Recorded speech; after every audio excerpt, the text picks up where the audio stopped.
first of all, of course, Yan, again, thank you very much for joining us today. Kind of a short recap about the story. You represent a company that got a demand letter and a lawsuit, right? And Yes. I mean, yeah, and the sum was quite high.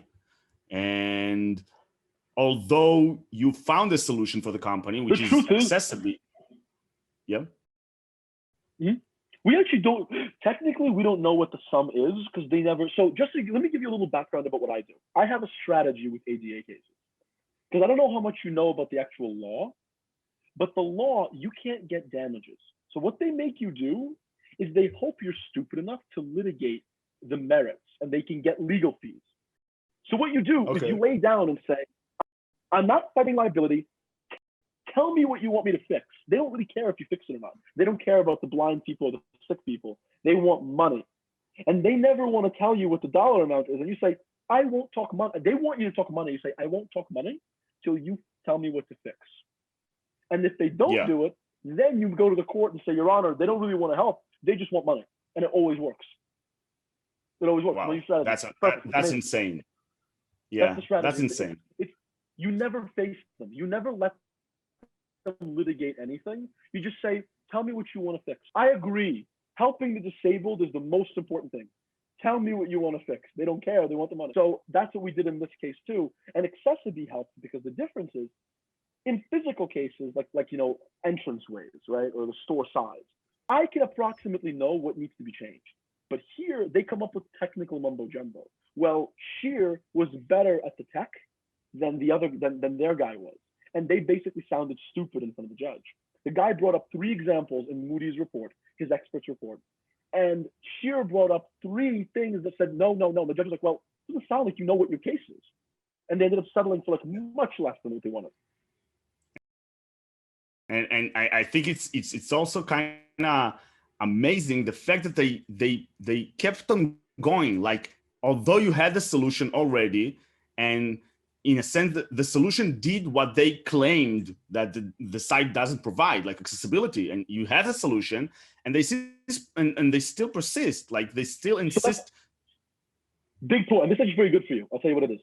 The reason they kept going is we only hired accessiBe after they sued. So they can legally say, our lawsuit made you comply, so we're right. We get legal fees.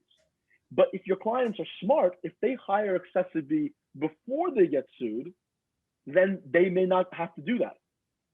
Yeah, we actually hear a lot of that cases. I mean, we hear already about lawyers recommending their clients to put accessiBe on the site to make sure that no one will sue them. And even if there will be a demand letter, you just show, look, we have accessiBe on site, hear what it does. And they can't say that their letter is why you got accessiBe.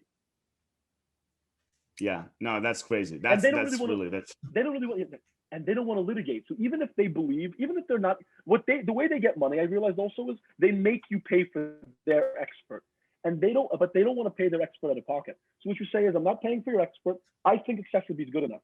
And that's it. In this case, they said to us, one of our demands is you hire one of our engineers. I said, no, I'm not switching from, I will sue as far as I have to. I'm not dumping accessiBe. I'm only using them. And they gave up. They're like, okay, we'll forget it. So they have also their own engineers. Their way they make money on these blind person cases is they get you to pay their engineers who kick money on the table back to them. You never do it. So if you have accessiBe, you say, I'm sticking with accessiBe. I think accessiBe knows best, and I'm not making any adjustments. Yeah.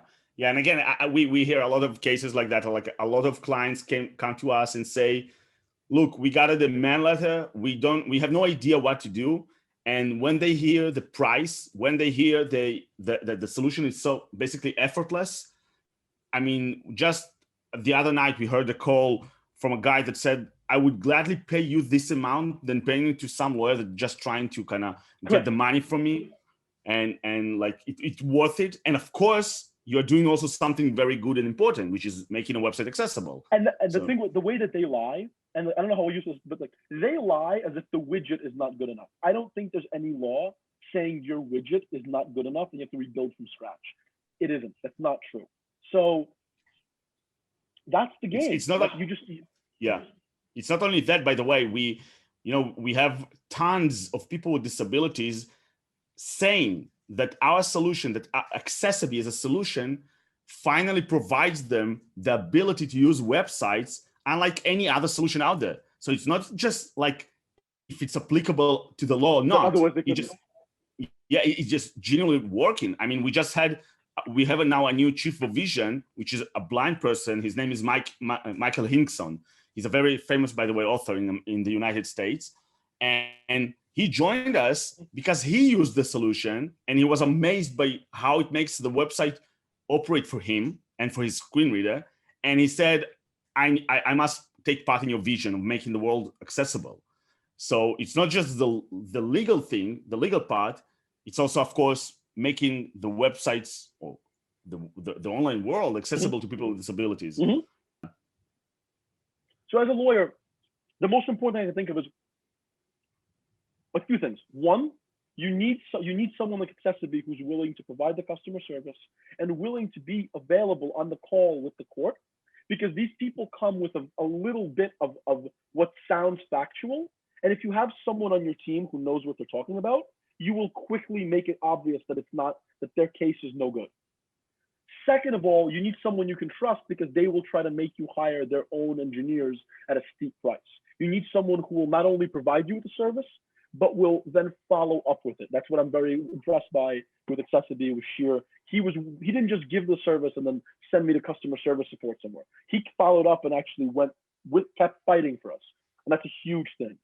It's not a fly-by-night operation. That's a big deal to me. As a lawyer in this area, I don't know anything technical. So I need someone who will do that for me. And Sheer did a 10 out of 10 job. Yeah, and by the way, Sheer is also the CEO, and the fact that he gave his time, he cared so much, and to join you and to kind of make sure that you actually have the right answers. That just proved that how important it is for him. Because as you say, like in a lot of companies, he would just move you to some customer support, and that's it. He will forget about it. And it's very important for him personally, because he knows how hard this thing is when people don't understand accessibility, and he has the knowledge. And for him, that's the most important thing, to make sure, first of all, websites are accessible, and second, that like businesses are not getting sued by, or even if they do get sued, that no one lies to them, and that they have this layer of information protecting them. And in this case, this layer is called Shield. So yeah. Exactly. So it went very well, and you guys meet, people like that are very helpful. So that's a huge thing. That the company that accessiBe won't leave its customers to fend for themselves after they're done. Yep. Great. Awesome. I mean, you basically covered everything that we were hoping for. And again, as I said, it was important for us to hear it from a lawyer, because we usually hear it from clients, and we usually hear it from people with disabilities sometimes. But we never had the chance to actually speak. I mean, we had the chance, but not online, not recorded, to hear it from a lawyer that explains how it is from your side, I will say it. And my pleasure. That's my pleasure.